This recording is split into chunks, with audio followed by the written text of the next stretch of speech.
bantuan dari uang rakyat, tapi kok namanya bukan rakyat.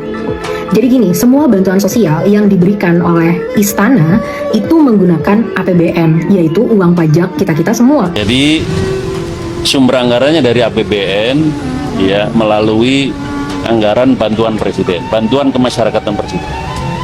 Jadi harga sapi tentu bervariasi karena bobotnya beda-beda dan lokasinya juga tentu mempengaruhi harga sapi. Jadi kita menyesuaikan harga sapi di setiap daerah. Kurang lebih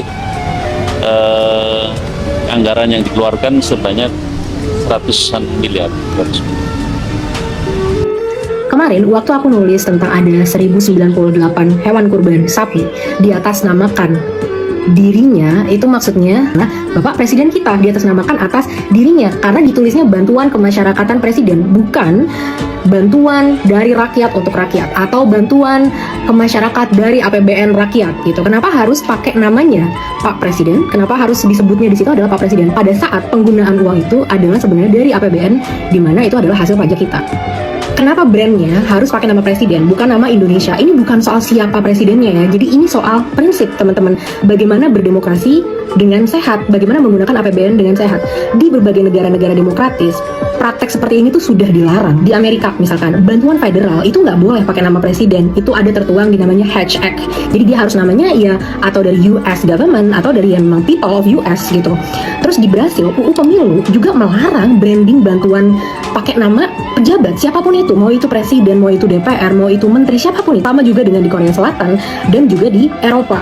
Jadi nggak ada tuh dana publik itu namanya boleh di branding pakai nama, nggak boleh. Itu harus berlabel dari rakyat Eropa misalkan. Kalau misalkan memang itu di Eropa, bukan nama komisionernya. Kenapa? Karena kalau uang publik dipakai untuk nama satu orang atau sebuah institusi tertentu, itu namanya brand, itu namanya anti transparansi, itu namanya kampanye gratis, itu namanya pencitraan gratis gitu. Analoginya simpel deh teman-teman.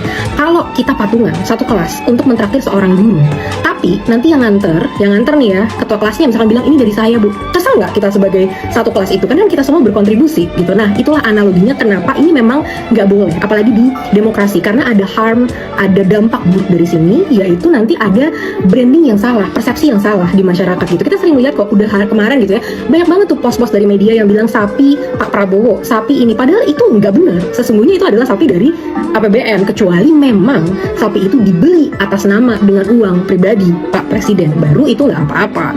Kedua, sebenarnya yang paling aku sebenarnya sentuh di sini adalah mengenai anggarannya itu sendiri. Jadi kan ada yang bilang nih, wah ini kan udah jadi bagian dari APBN, memang udah ada posnya, jadi sah-sah aja. Memang ini sah, tapi pertanyaannya adalah apakah ini penggunaan paling efisien di saat ini?